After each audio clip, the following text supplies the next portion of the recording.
if this country actually lived and governed their society by the laws that's in the Bible, the things that we're talking about now, these problems will not exist. No, man, everybody right? eating. Exactly. These problems would not exist. But the thing is, with black people, it's like, if we know this, if we know from reading our Bibles and these brothers going to church faithfully the way they do, you get a perfect description of what your society is supposed to be like. And you look up and you find yourself always at the disadvantage. You have to ask yourself, why is it not an equal playing field? It's the reason it's not an equal playing field, right? Mm-hmm. And at the same time, you have to ask yourself, well, who gave me this ideology? Who gave me this concept of how I'm supposed to pray? Who I'm supposed to believe in? Mm-hmm. See, we don't ask these type of questions, brother, because like I said, a lot of us are not. They don't understand the architects of white supremacy. It is deeply rooted in religion. The same cats that were beating the brakes off of you. Yeah, the same people. It's also in religion. It's in education. It's in philosophy. It's control. It's in everything. It's control. It's control. It's control. It's all about control. And again, and once I feel my control is slipping, I'm going to do everything I can to make sure that I still gain that control. But as I say, because that has been consistent. We say it's a system. We say it go way back or whatever. Okay, no problem. What will we consistently do? Even with the separation, even with the misunderstanding, even with the lack of knowledge, even with the lack of history, even with the lack of whatever. Okay, what will we do, though? Because it's this. If we don't do nothing, in 2017, we just going to be doing the same thing, a bunch of talking. The same thing, a bunch of, we still got a long way to go. Okay, and where is there? Where is the there that we trying to get to? Where is the mountaintop? Where is the hey man, you know what, we have arrived. What does that look like? What does that feel like? Right. And see, and I got you, bro. It's because, bro, for so many years since I sojourned here, we've let the powers that be define what you made it is. You get me? You feel me? Yes, sir. Yes. The powers that be give us our standards in life.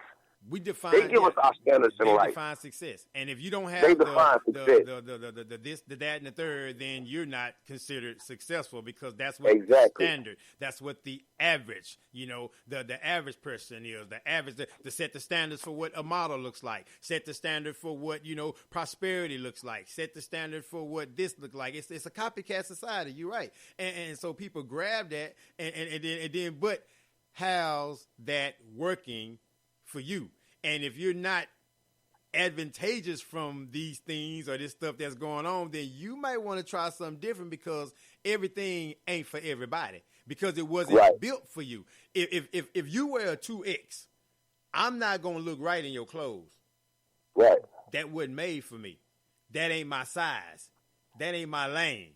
That's not going to fit me like it's supposed to fit me because that's not made for me. So a lot of times, man, we're in something and sometimes you feel lost because you're in a world that you don't belong. You're in a system that you don't belong, that didn't have you in mind, that was not built for you with you in mind. But it was designed to the point to where if you fall out of line of it, you would get the punishment from the same system that we did not built for you, but we gave you the ideal, or as we say before, the illusion of inclusion, that you are a part of this. Then you can define success like we can define success, but you're not going to be given what we're giving to be successful. But at the same time, we have to create those resources for ourselves, for our own selves. They're not going to give me a job. Create a job.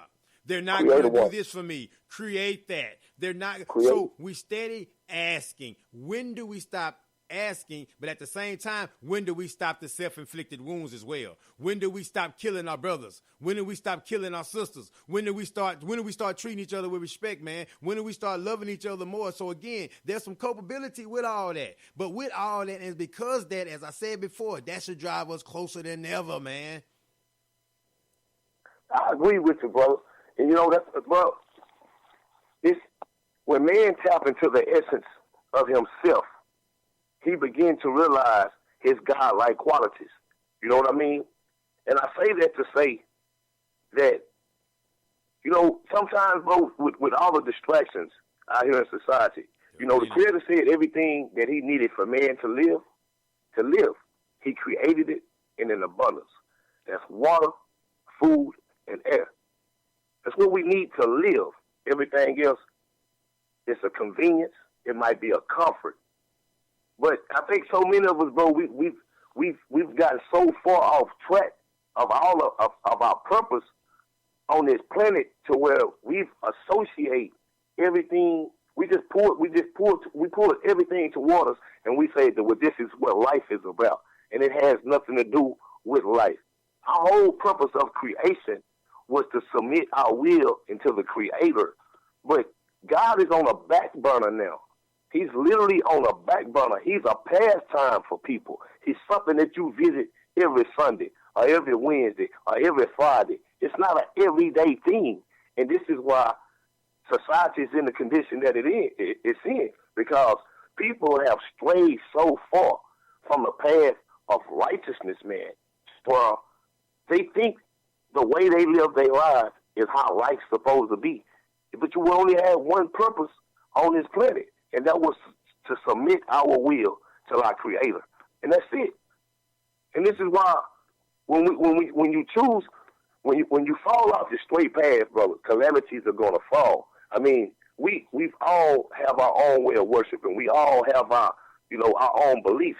But at the end of the day, no matter what we believe, we give an acknowledgement to a higher power. And if we after giving that acknowledgement to a higher power, and if we live by those, if we start applying some of those applications in our lives, some of the things that we're going through, we would not be going through. But the problem is, man have strayed away from God. It's not really society. It's God. We've strayed away from the past. And these books that were sent as revelation, those books are roadmaps to get us back on our path. But even in those books, we don't use them. We in a country, like I said, but we in a country that's supposed to be a Christian country. Mm-hmm. But you got the church and the state separated. But when you separate the two, yes, it's all by design. Divide and conquer, the oldest trick in the book, divide and conquer. Divide and conquer, bro. And it's been a thing since day one, And when it comes to dealing with some of our people, bro, I'm a firm believer. Bro, some of us are not going to be aware. Some of them are like fuel for the fire. No doubt. No doubt. So I try to focus my attention on, bro, with my movement and, the things that I got going on in my life, bro. I try to because we have a lot of conscious brothers with knowledge that are falling back into the dens, brother, because they don't have they don't have resources. They don't have support. They don't have any, people are not supporting them. It's like what you're doing, it's a struggle trying to do what we do every day, but we do it out of love. That's why we continue to do it. Man, but how much support do we actually get for trying to do right? We trying to do a right thing, ain't a no conscious love in thing. that, man. But it's okay. Ain't no love in it, I go in understanding that, though. And I go in knowing that, and so I understand God built me for this. You did? I'm right. built for a moment such as this. So the stuff that other people, I guess, that deem as important or put value on or whatever, I don't really put that value on that because I know I'm living in my purpose. I'm walking in my purpose. I'm walking in the design that I was designed, right. and I'm doing what I was supposed to do. So fulfilling your purpose. You feel what I'm saying, though? And so once you fulfilling that purpose, then it's going to grow anyway, and it's going to do what it's supposed to do anyway. And so those that's supposed to get it, going to get it. And those that's not, then they're not because it wasn't meant for them to get it. They may get something right. else, or they may get something down the line, but you may not be the person that delivered them. You ain't the seed sower assigned to them. You dig what I'm saying? You ain't the one assigned to them to give them what they need, because see, they need corn and you got okra.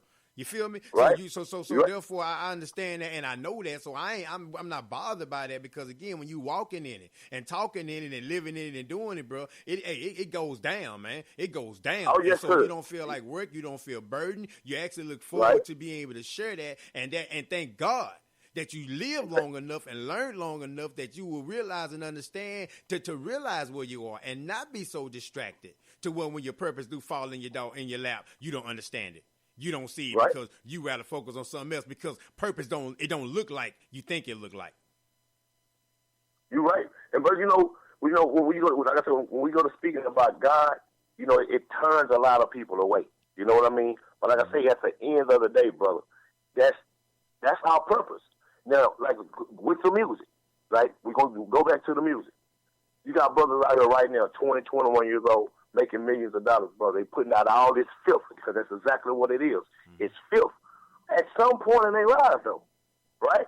These same brothers, God willing, they'll live to be 30, 40, 50, 60, however many years they can live. These same individuals will try to convert their life back over to do what's right. I'm getting back in the church. I'm getting back in the mosque. I want to start trying to do what's right. That the whole time, from the beginning, they had an idea of this God. They had an idea of what they supposed to live like, but it's never enforced. It's never enforced. The rules are not enforced. You can do whatever you want to do. So with our music, when we see the filth that's in our music, you can see why they allow this type of music to just flourish in our society. Because when 30 years ago, they were trying to ban rap music. They didn't even want it in their living rooms. Right. Now it's mainstream. It's mainstream. It's mainstream everything. But look what it promotes. Exactly, and that's the reason why it's the mainstream. But also look at what it promotes. But then also look and see who gets hurt the most by what's being promoted, because it's not just black folk buying rap music. It's a lot of races buying rap music, man. A lot of you go to most of these concerts, they filled with non-blacks. So it's not just them getting it, but what I'm saying though, the consequences of those actions, they seem to be a little bit harder for a particular community. You understand what I'm saying? Because of that narrative that's being pushed, and there's limited opportunities, and I see that as an option and a way out, because they talked about it, and they see a personal connection with these people, and they see, well, you know what, if they can do it, I can do it too. But as we say, they don't talk about the other side, getting locked up, fighting for your life, fighting for your manhood, fighting for your freedom, fighting for all those things just because you're able to get. So they don't talk about that. They're not putting songs out about that because, see, that's not sexy and that won't sell. And so it's all about this dollar bill at the end of the day. And so people going around getting this. And you mentioned something earlier about, we going around doing things in life and being comfortable and trying to be comfortable. A lot of that stuff isn't comfortable, because a lot of times you hear people broke and saying they need money and trying to pay for this stuff that they so-called deem as success. That's not comfort. That's not comfort. No, it's not. That's an inconvenience more than anything. But we have the false sense of belief, again, the mind. If we realized and understood how powerful our minds were, we would not waste time and energy on stuff that did not matter. We would not waste time and energy on people that would not matter. We would not waste time and energy on things that would not be productive, but things that would not be destructive, but things are productive. If we really realized and understood that power of that mind. And that's the reason why you have so many efforts out here.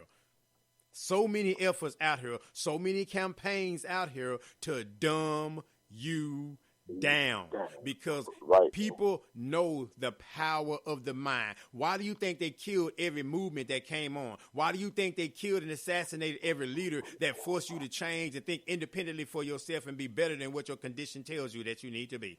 Because they realized and understood. If they realized it and those really got it, they'd be right here up here with us. They be right here with us, but we going crossways and we not going up, because we divided and we angry and we're limiting our access to success in life, our level of success. The unity that we talk about, the power that we have and talk about, the same power that we don't realize we had, the same power back then. It was more slaves than there was masters. They outnumbered them because their minds were messed with. They didn't realize we outnumber them. We can get them. They didn't realize that we're the manual labor, we're the force. We know how to build this. We know how to do this. So therefore, it's the same tricks again. It's the same things been working for years, but the trick didn't have to change because it still worked and it's still working. And that's the reason why it saddens me sometimes when so much negativity gets attention, and when someone out is doing something positive, whatever. But at the end of the day, that person has to know that they know that they know that they know that they know who they are, whose they are, and where they're going in life and in death. And I agree with you, brother. And that's why I say every day, brother, for me, bro, it's a struggle. Sometimes